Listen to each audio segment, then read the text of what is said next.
sa aming balitaan, i-like lamang ang aming Facebook page o di kaya i-follow nyo kami sa aming YouTube channel.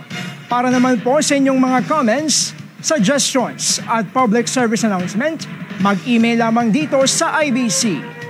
Kaibigan, naway isaalang-alang natin na nandirito pa rin ang banta ng COVID-19. Kaya laging mag-mask at maghugas upang makaiwas. At yan ang mga makabuluhang balitang aming nakalap. Muli kaming magbabalik bukas. Maraming salamat, Pilipinas.